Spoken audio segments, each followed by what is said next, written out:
All right, it's time. We're breaking down a division each show leading up to the NFL season, and well, two divisions actually. I'm sorry. We're breaking down two divisions every show leading up to the NFL season, and we just want to give you a preview. Now, we're not going to do our prediction show quite yet. We're not going to be doing any of our over-under on win totals. We're not going to be doing that quite yet. Obviously, we still have some training camp to get through. We still have some things that we're going to be, but those are coming down the pipeline. This is just a breakdown of, you know, these teams that we're seeing and kind of where we think they might shake out generally over the course of the season, and our thoughts on, you know, where things are going to just kind of shake out and look when it comes down to playoff teams and who's going to be contending for the top spot in these divisions. So that being said, no predictions, everything else. Let's dive into it. Let's dive into the AFC South division preview. We're talking the Colts, the Titans, the Texans, and the Jags. Now we got sunshine in the Jags. We got CJ Stroud, the rookie phenom from last year, who's absolutely just taken over everybody's just favorite player in the NFL. It seems everyone loves CJ Stroud, rightfully so. He's all over social media, right? Speaking of CJ Stroud, do we think the Texans, if they had the #1 overall last year, would have taken CJ Stroud? I honestly, that's an honest question. I don't know. I don't know. I have no clue. Yeah. Although I would say Smith thought he was screwing him over at the end, and he could have done him a giant favor. He might have done him a solid and given him CJ. I would say either which way, Bryce Young would probably be better than CJ Stroud if they switched teams. If Young was a Texan and Stroud was a Panther. Oh, well, I think certainly Bryce Young would have been a lot better than he was with the Panthers on the Texans. Yes. Yeah. Yes. So CJ Stroud, big year last year. We'll talk about him coming up here in a second with what if he's going to replicate what he did last year, which was out of control. We have the Titans who they maybe have a tough road ahead. They're in a weird spot. And we have the Colts with AR. AR is coming back. Anthony Richardson coming back from the injury. A lot of speculation on how he's going to look as well. So I would say, and maybe we do like a division ranking at some point too. We can like rank these, but this one, I'm not 100% sure where I feel a couple of these teams are going to land. I think the weakest team we can all agree is probably the Tennessee Titans. Will Levis and squad are probably not going to be in contention when it comes down to it. You're looking at the other quarterbacks in this division. You got the hype from these two young rookies from last year, and then you have Trevor Lawrence, the prince that was promised, Sunshine, who, I mean, the false promise. I mean, it's those beautiful, gorgeous locks. You know, they just get you. They get you. They're mesmerizing. The flow just captivates you, and you want. I know all about that. Oh, look at that mullet. Look at that mullet, Rex. That couldn't be more different. Outside of a similar length. just that.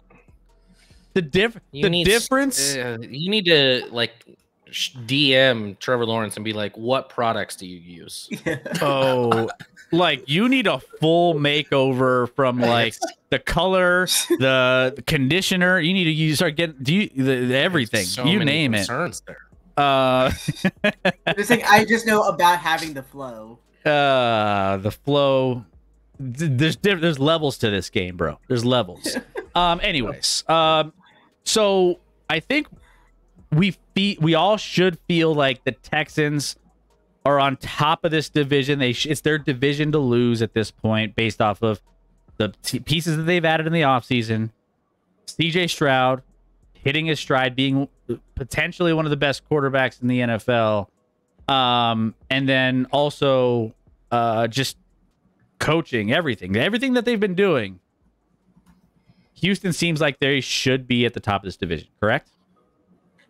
Yeah, obviously. I mean, I think they were a year ahead of schedule last year, right, Chris? I don't think coming off the they had at the prior year even where we were very close to having the number 1 overall pick, ended with the number 2, drafting a rookie quarterback. You were like, all right, there's a lot. You could see a lot of young talent on building on that roster, but I don't think anybody was prepared for what they did last year in winning that division, winning a playoff game, and competing for like a half against the Ravens before kind of struggling in that second half. But yeah, I mean, Chris, this is going to be a lot of people's darlings of the NFL. They kind of were last year, with CJ Stroud being a sensation, one of the best rookie seasons we've ever seen in the NFL. No doubt about that. And they made a lot of moves in the offseason, Chris. They didn't stand pat and get comfortable and be like, all right, let's just run it back and see with more experience how. Obviously, you got to offensively. You add Stephon Diggs. You add Joe Mixon at the running back spot. You do lose Singletary. I think actually the running back spot that's actually more of a push. I think peak Mixon would be an upgrade, but I think Mixon has some wear and tear on them. He was running to the ground quite a bit in Cincy all those years. So, and the same could be true for Stephon Diggs, but Stephon Diggs is even your number 3 wide receiver because let's keep in mind they got Nico Collins, they got Tank Dell coming back from injury. Like, he wasn't able to play down the stretch last year or in the playoffs at all. With those 3, along with Dalton Schultz, who I couldn't remember last stream, glad I could remember this time. Yeah, proud of you. I mean, the offense should be very, very exciting. I think they drafted a right tackle in the second round that could start right away for them to shore up some of those offensive line stuff. Blake Fisher from Notre Dame, yeah. And defensively, they added some pieces too. You got Daniel Hunter, the defensive end. You add Danico Autry, Owen Daniel Scott. Yeah, that was only like 10 years ago, but still, he played for the Texans, So there's a lot of talent and expectations on this roster. Now, there is the looming, there is a thing called a little bit of like a sophomore curse sometimes with quarterbacks, right? Like people game plan a little more. It's not surprising figure out anymore. Like how to take him away. Now it's going to be hard to take away this offense because of all the weapons they have surrounding him. But they're going to be. I mean, yes, they are the favorite in the South. They should be the favorite in the South. A lot of people have them. If you're ranking the hierarchy of the AFC, I don't know if a lot of people have them at like 1, but as high as 2, 3 in the AFC. Now all those pieces have to fit. They gotta be better in the secondary defensively. They have Derek Stingley, who's a really nice piece, obviously, that I like a lot, that they drafted a couple years back with a top 10 pick. But they have to be better on the back end defensively if they want to eventually get to the ultimate goal of being the Chiefs. Yeah, well, here we go. There it is. There's the tie-in we all were waiting for. Yes. So the sophomore slump is a thing, right? Well, people got tape on you now. People don't see you as a surprise anymore. Also, their strength of schedule got a little bit tougher this year as well. So that's something that's going to be looming for them, and they got to step up their game in that aspect too. Stanford girl in the chat: how can the Jags play, by the way, Trevor Lawrence all that money when he has a similar career stats to Daniel Jones?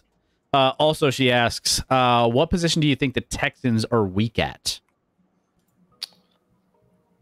I mean, I just mentioned their secondary. I don't know if they're weak in their secondary, but it didn't perform well last year. Now, they did have some. They had a lot of injuries last year as well, Chris. So this was a team that didn't just avoid injuries. I think they had Jimmy Ward at safety that was beat up some.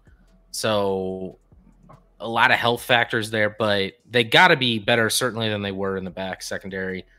Their linebacking core, And their as far as offensively, I would say their offensive line is probably the weakest part still, even with the addition at right tackle in the second round. I'd say that's their weakest unit on the offensive side of the football.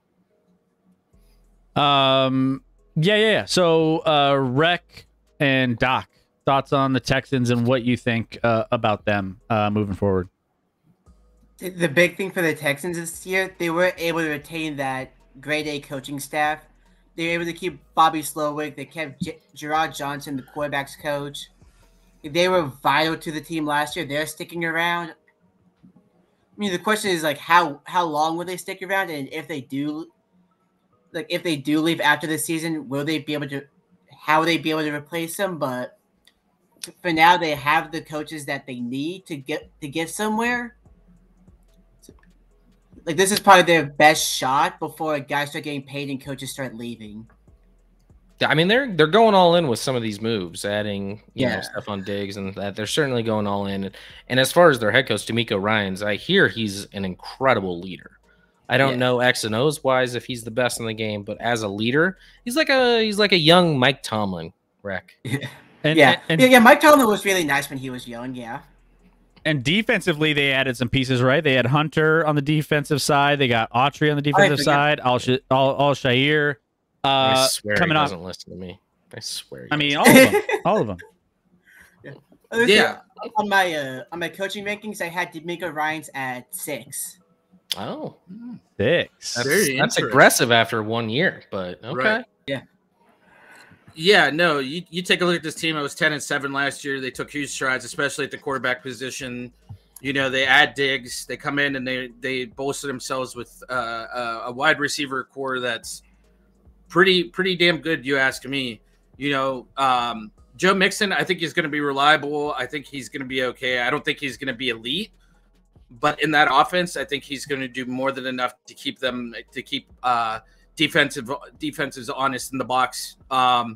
You know, like you said, that the additions on defense, their pass rush has just got significantly better, which I think is going to help them a lot in that division. You know, Blake Fisher I think is going to be really big for CJ Stroud. You're going to take a look and see that that's going to pay off. You know, I've been reading a lot of chatter down there in Houston. I have friends from Houston that are actually in the chat. They're pretty big on this team this year, and a lot of people are saying that 12 wins is the ceiling. You know, and then I have a question for you guys to answer as well. So I was taking a look at the FanDuel win total for them. What do you think? What would you put the line at for them this year? I'd go 10.5. I think I would have guessed around 10.5 as well. I'd probably go a flat 10. They put 9.5. Okay. Ooh. So give me the over. Yeah, I think all of us feel over is safe. I mean, the over is minus 150 right now. Yeah, which makes sense. I think they're also a darling right now. So a lot of people are betting them because they see the potential. And after last year, where I get a little nervous and a little scared when I feel like everyone's on one side of it, right? Like Vegas just doesn't allow. They don't try and actively lose money. So there must be a reason. I mean, I take a look at that, and you also have to say, though, like, look at the additions in the offseason. They weren't just regular Joes. They were 3 Pro Bowlers from last year that joined this roster. So it's not like they're just going out and getting mid-tier guys. They're going out and get guys that were very productive in their prospective positions last year. And judging by how that offense was last year, I think that they have a very good opportunity to bump that number from 10 to at least, I would say them being at least 11-6, being right behind or in the running with your Chiefs, Scotty. By the way, real quick, win totals for these various teams. We have the Indianapolis Colts over under set at 8.5, minus 118 for the under. So the under is favored in the Indianapolis Colts win total at 8.5. Houston, like you mentioned, 9.5 wins, minus 150 on the over. Then you have the Tennessee Titans set at 6.5. The under is the favorite at minus 128.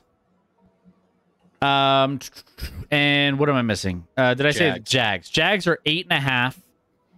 This is closer on both. This is more of like a split. Minus 115 on the over, minus 105 on the under. So a little bit closer for the Jags at 8.5 over under total. Tickle likes Jags over 10 in the chat.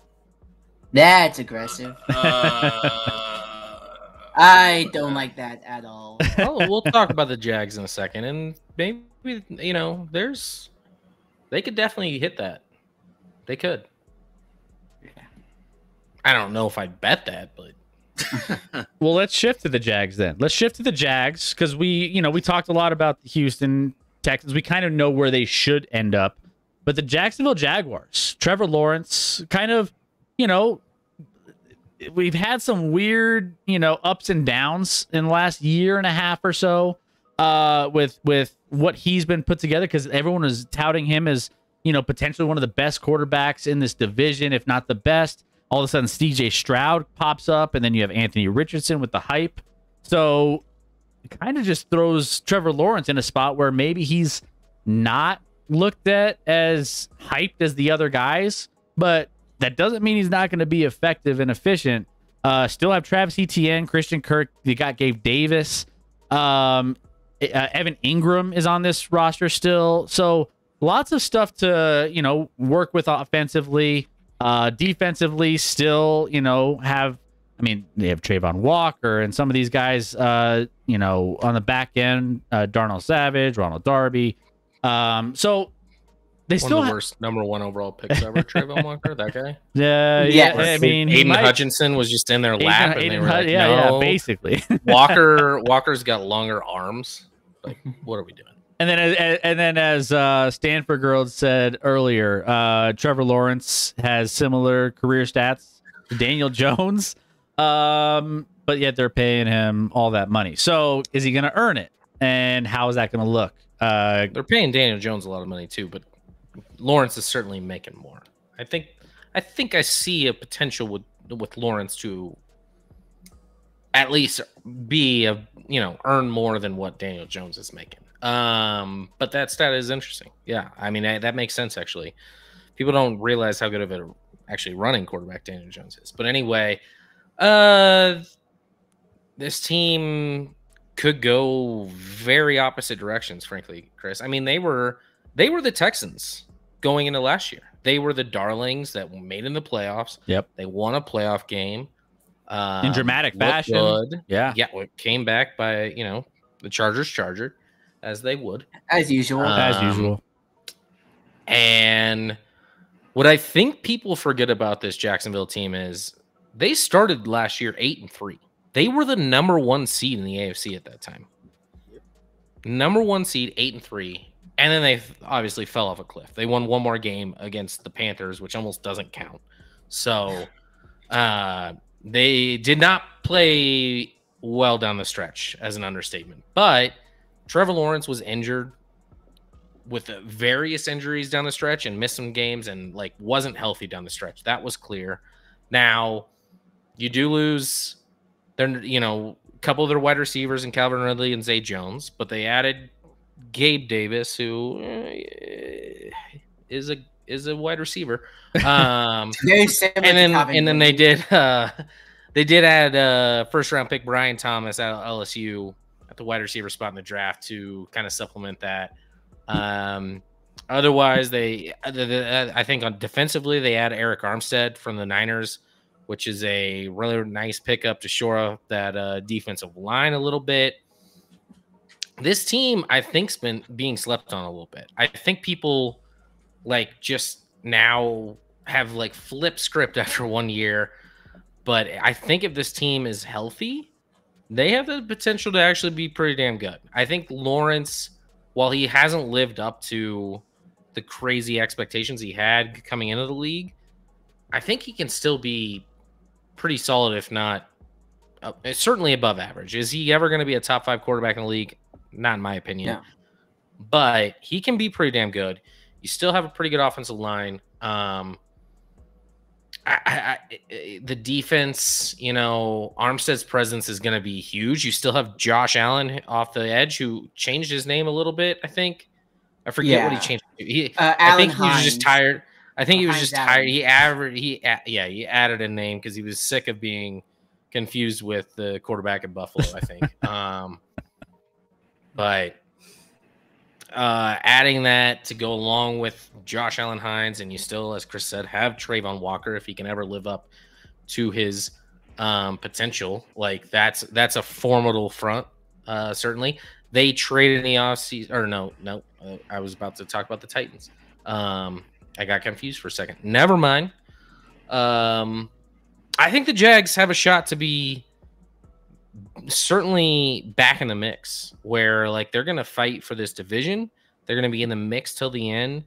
I think they're, certainly a top 7-8 team in the AFC at minimum, and I could see them easily entering into the upper echelon of like top 3-4, if everything goes right and they play well. So I think that people are sleeping on the Jags. They just have that memory of how they collapsed down the stretch last year. But if Lawrence gets healthy and he's able to,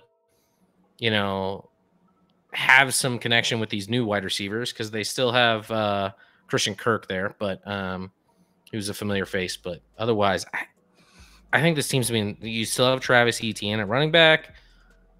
I think they're being slept on a little bit. Well, and I think too, one of the biggest things that we're going to be looking at is their defense stacking up against Houston's offense in this division, at least, because their defense is where, I think that they might need to get a little bit more production than what they're used to getting. So, Doc, your thoughts on Jacksonville? Yeah, I'll go. It's fine.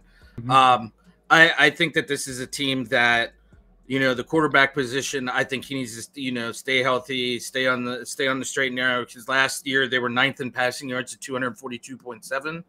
So they were clearly doing all right in the passing game, but the run game was 24th in the league with just under 97 yards a game. So I feel like if Etienne and that core can stay healthy, I think they have a good opportunity to help that defense out a little bit. Now, obviously, last year they were a game out of against Houston since they went on that terrible losing streak at the end of the season last year. But a lot of people don't forget or have forgotten that they picked up defensive coordinator Ryan Nielsen, and now Mike Caldwell is gone. So I feel like that scheme is going to change a little bit, and that's coupled with the Armstead move. I think the offense is going to do fine enough. I think that side of the house is squared away, but I think that there's some spots on that defense that, along with getting that line fixed, that there was just some spots last year, excuse me, that came back to bite them a little bit, especially in that Chargers playoff game.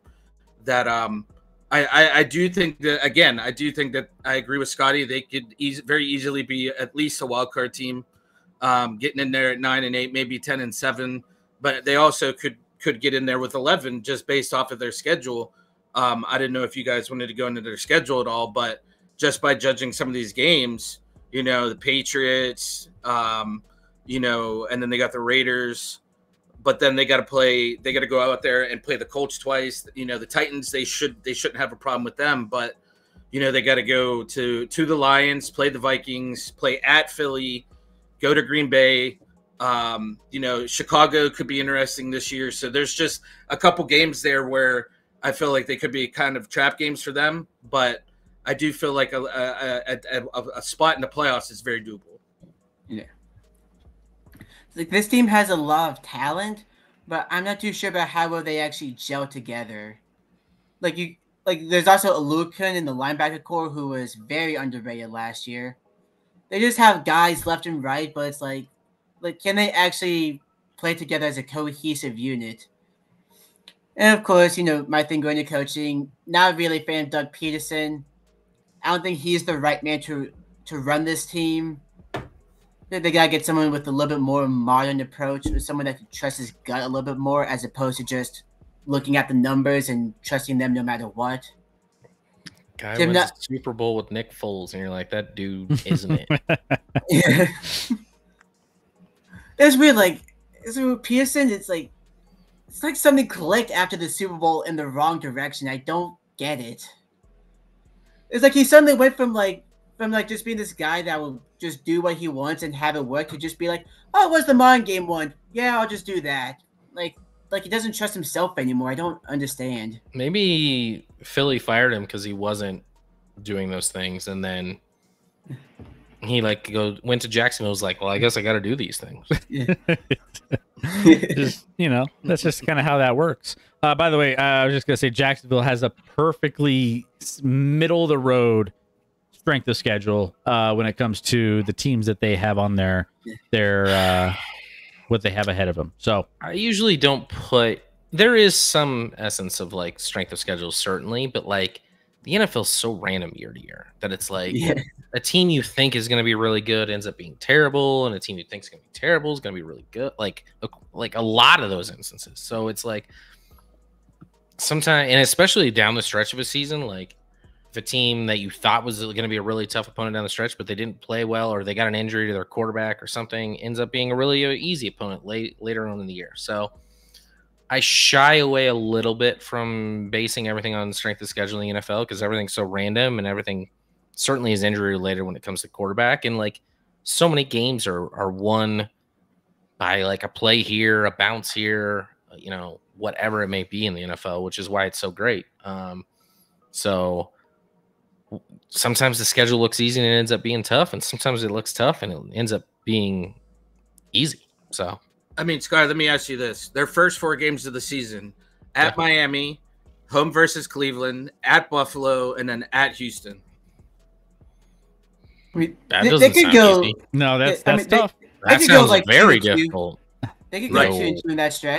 That would be if they go 2-2, that'd be tremendous there. 3 of those 4 on the road against Miami, Buffalo, and Houston. Those are their 3 road games. Yeah. Yeah, and then Cleveland at home.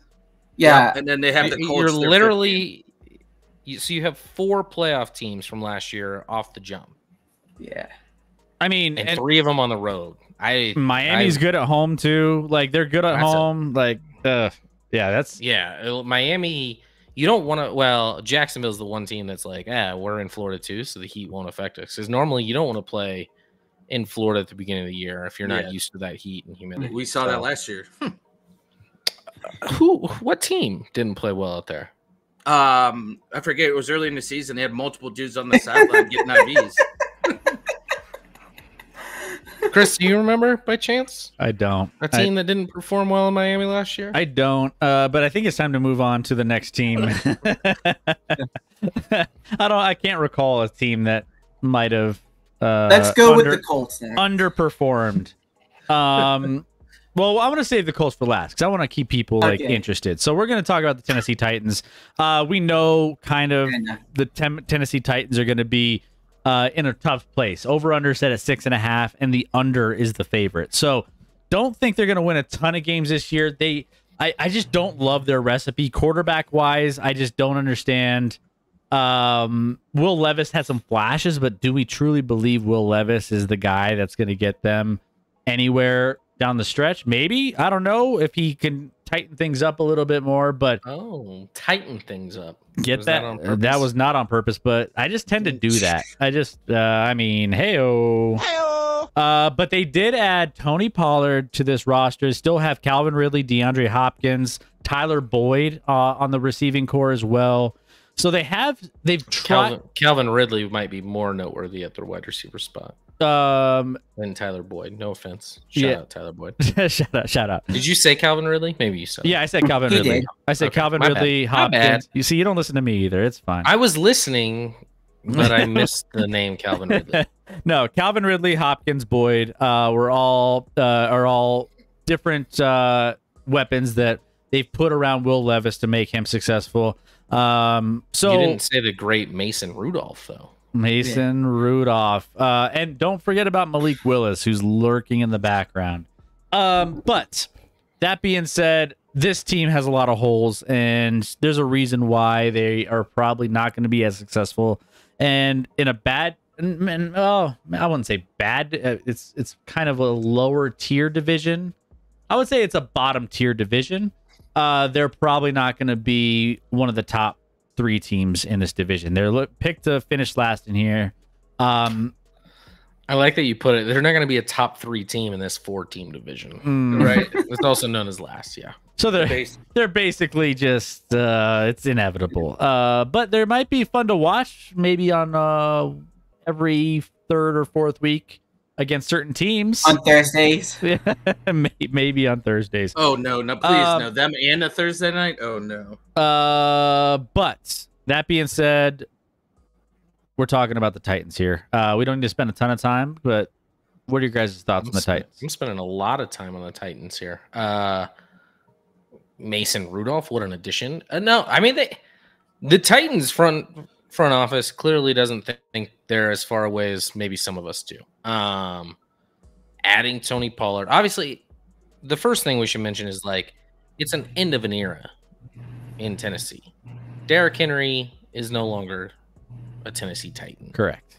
You know, and I'm talking like he's passed away. He hasn't, guys. He's in Baltimore. But he's no longer a Titan, which feels is like he did. what the offense was. Obviously, it was the Ryan Tannehill and Derrick Henry show for quite a few years there, and Derrick Henry even longer than Ryan Tannehill, of course. But end of an era there, they add Tony Pollard, who, as a guy that watched a lot of Cowboys fans, I loved Tony Pollard 2 years ago. Last year, Tony Pollard, whether it was just not able to come back from the injury he suffered the year prior in the playoff game or whatever, but he was not the same guy. So I don't love that signing for them. If he's going to look like he did last year in Dallas, which was, I would say below average. Frankly. I think he steps it up this year. They paid a lot of money to Calvin Ridley. They signed your boy Lloyd Cushenberry at center, Chris, which they need to shore up the offensive line, no doubt. They also took tackle with their first-round pick and J.C. Latham from Alabama. I feel like Lloyd Cushenberry was pretty mid, in my opinion. Not bad, but not like someone that's just going to $50 million worth. I feel like he was a little overpaid. They did trade for my boy though, Chris. Did trade for my boy, L'Jarius Sneed. Love that guy. Love that guy. Gonna miss him in KC. I knew we weren't going to be able to afford him. We got too many mouths to feed. So we were going to have to trade him, but one of the better corners in the game, underrated. He's good at everything. He's physical. He's long. He can tackle really, really well. Like, really, really good corner. So their front office didn't just sit on their laurels and be like, let's see what happens. They're moving pieces to try and, brought in Kenneth Murray at linebacker, former first-round pick of the Chargers. So they're trying to put some pieces in place. I mean, we don't know really what to expect from Will Levis, but at least he has Hopkins and Ridley to throw the ball to. So there's some decent options there, along with Tyler Boyd at 3. Chris, you mentioned Tyler Boyd as well. So that's a nice receiving core, a little on the older side, but still some talented options. The offensive line's got to be better, but again, I said they shored that up a little bit. Brought in L'Jarius Sneed on defensively, along with Chidobe Awuzie, the former Buff, Chris. Yes, sir. And Bengal and Cowboy, and maybe he played elsewhere. So trying to shore up that secondary to go along with like Amani Hooker and Elijah Molden in the secondary. So yeah, you know what you just described? It's all going to come down to Will Levis, right? Like Will Levis, yeah. But he did show flashes. Will Levis played better in his rookie season than I expected. I'll give him that. I'll give him credit where credit's due. Bad news for him. I don't think he's still with his girlfriend, so that's unfortunate. Maybe I'm wrong. Maybe they're back together or something. I don't know. But that's unfortunate for him. And what does he put in his coffee? Like mayo or something? He puts mayo in his coffee, which I guess I just can't trust. How is someone supposed to lead a football team? At very least, we mayo in the coffee. At very least, we've learned that he's very quick with his release. I don't know. He showed flashes on an offense that outside and Derrick Henry missed the joke. Shelled himself. What did you say? You missed. We learned this offseason that he has a very quick release. Well, that's gross. It's hard for me to trust anyone who puts mayo in their coffee. I have that power, by the way. You know what? You know what you actually mentioned? Like as you were describing everything that took place in the offseason for the Tennessee Titans. Yes. I could have just said, just cut off the team name, and you could have described the Washington Wizards in the NBA of like, yeah, we don't know what they're going to be. No, they're not. They're not that. No, they're not that bad. But I will say their offseason was very similar, and like they made a lot of moves. We don't know how it's actually going to mesh or do. Like they added some key pieces that are interesting, but do we believe that it's going to actually change and result in wins and actually win a division? No, they're probably going to finish last, but they made some interesting moves. That's the Washington Wizards. I'm just from the offseason standpoint on. Anyways, that being said, I'm real quick. And you mentioned the running back position. They added Pollard, and I meant to say this about Houston as well. I'm kind of this is the boring running back division where you're going to get these boring guys that are going to produce, especially from a fantasy standpoint. I think between Mixon and between Pollard, they're going to have up seasons where they're going to have some production. No one's going to draft them in their fantasy leagues, but I have a feeling they might have. I think people will draft Mixon just because they think he might get touchdowns on that offense. But we'll see. Doc, I don't what were you like gonna say? Either option. Go ahead, Doc. Yeah, no. So just it's really simple for me to sum up Tennessee. They could be prolific on offense, but the defense. I mean, you lose Autry. He was their club leader in sacks. You know, I think that's going to be very tough because he anchored that line. I just think the defense is going to hold this team back from anything that the offense does in a positive direction. You know, they spend all this money on the offense, but the defense is going to be the problem. Yeah, you lose Tannehill, Henry, and Autry, but did you really do enough, regardless on the offensive side? But the defensive side, what have you really done to really – L'Jarius Sneed. I get that. But he can't play all the positions, Scotty, unfortunately. Jeffrey Simmons. Again, they can't play all 11 spots, Scotty. Two of 11 that are pretty damn good. Yeah, but they can't cover everything else. Fair. And Chidobe Awuzie. Again, he's pretty mid. He's pretty mid. But I'm just saying, I just don't think there's enough skill at the skill spots. I just don't think right now that they have enough, and I think I would look for them to be going into the next season, going in on the defense, and then maybe we'll talk about Tennessee getting more than 6 wins. Well, let's move on. Sorry. Go ahead, Rick. Sorry. Okay. So this seemed like they've made a very obvious shift to the passing game. You downgrade from a Henry to Pollard. You go from Traylon Burks and Nick Westbrook Akine to you bring in Calvin Ridley, Tyler Boyd, like they are relying a lot on Will Levis developing here. In previous years, of course, they had the run game where they could fall back on. It's like, yeah, we're struggling with throwing the ball. Let's just give it to Derrick Henry. He can wreck shit. That's not the case anymore. You got Tony Pollard, who not really good. It's going to depend a lot on the pass game and, of course, going back to coaching as usual. They have a new head coach. It'll be interesting to see what he does as a first-time coach. Know nothing about how he will do, so let's just see what happens. All right, let's get to the last team of this division because we have a whole nother division we got to get to. This is like, what are we doing? Yeah. Let's get to this last team real quick. Colts. Because I guess the last division is probably the worst in the NFL, so we probably won't be really attacking it too much. But no, I'm gonna go all in. Let's go. Chris. Go. I'm sure you will.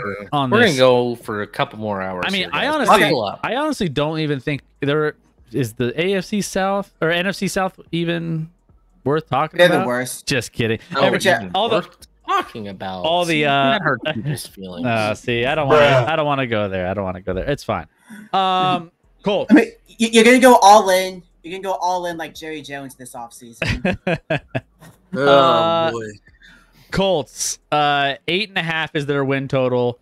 Under is the favorite to win on the Indianapolis Colts. But one of the most interesting, this is one of the divisions of the two most interesting quarterbacks that we're excited to watch. And you got CJ Stroud and young quarterbacks, I should say. And Anthony Richardson, who was hurt early on last year. Didn't get to see everything that he put out there. I mean, there was a point where he put up like 18 fantasy points for some teams within like 8 minutes of a NFL football game. I mean, he can be absolutely electric, and a lot of people are going to be drafting him in their fantasy leagues. But the fact that he's coming back for the Colts and what he can do with his legs, what he can do with his arm potentially that we want to see over the course of a full season is yet to be seen. But we're all kind of anticipating that, you know, it might be a two-headed monster between two young quarterbacks. Like I said, Trevor Lawrence is kind of an afterthought, which is wild.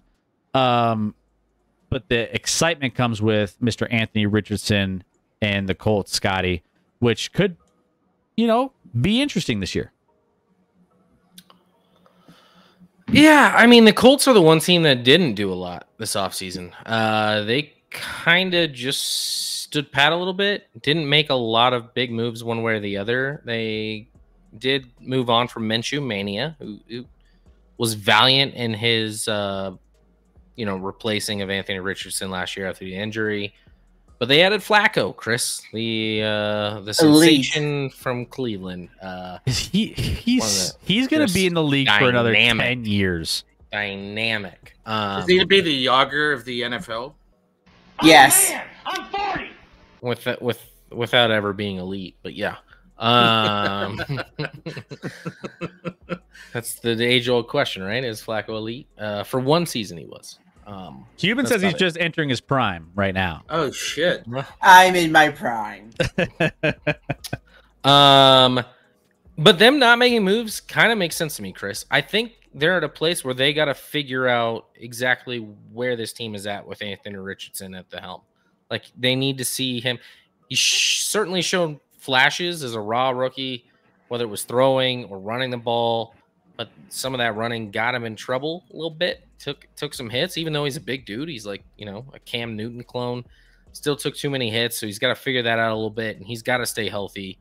They added a piece in Adonai Mitchell in the second round, a wide receiver from Texas to throw to. That'll help along with Michael Pittman and who's the Cincinnati kid that they have as well. I can't think of his name right now, but, he's there as well. Great offensive line. Lost Zach Moss. And, well, with Jonathan Taylor's health history. Yeah, that depth is... Whew. Yeah, but running backs to me are kind of like... Zach Moss is a dime a dozen. Actually, let me throw this out there. Is Anthony Richardson going to pull like a Josh Allen and lead his team? Or just be the number one running back from week to week for his team this year?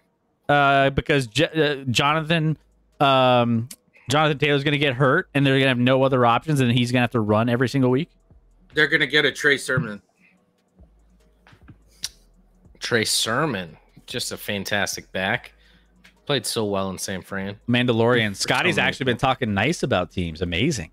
I'm trying to turn over a new leaf. For about 5 more minutes. Wait till we get to the AFC West, though. I'll talk nicely about one team. Your Raiders, maybe not so much, Mandalorian. I'm sorry. Scotty must not be juiced up tonight. What? Yes, I am. Always juiced. Come on now. He's not getting into the Hall of Fame with all that juice. No. The Raiders. First time I've actually heard that soundbite in a long time. Yeah, I will drink to that, by the way. But I think the Colts should be interesting to watch, and I think their front office is trying to figure out what they have and whether to kind of do what the Texans just did and kind of like move pieces to go all in while you have a cheap quarterback where you can pay at the other positions with a rookie quarterback, or are they like, we're ways off from being competitive? So the Colts could be in the mix here. I mean, what you said their win total was 8.5? Correct. I think. Yeah. So they're assuming they're a perfectly average team. Saying that, I think you said it was minus 118 on the under, but that's still pretty close to being perfectly even on the win total. So they'll be an interesting team to watch because we just don't know fully. What he started 4 games last year, Richardson did. He looked good in those, and they still won games with Gardner Minshew. So if he can produce with that offensive line, Jonathan Taylor stays healthy so that we don't have to worry about losing Zach Moss. You add a weapon in Adonai Mitchell to go along with Michael Pittman Jr., who they paid this offseason. And your defensive side of the ball, your best player is DeForest Buckner on the defensive line. Defense is okay. There's not enough pieces to get me really excited, and that actually might be their downfall this year. But they're very hard to predict just because I don't know where they're going offensively with that quarterback play, but they're going to be interesting to watch for sure. I think it would be interesting on goal. I mean, we know kind of what the recipe might look like when they get down to the goal line, and that's giving AR the ball. Because, again, I mentioned this in our fantasy focus where, you know, he had the same number of goal line carries as the Colts running backs did. So, I mean, they're going to feed him the rock. He's going to look like that Jalen Hurts style, you know, kind of getting the ball into the... I mean, I don't know. That also is the reason it wasn't goal line carries, but he got hurt running the ball last year.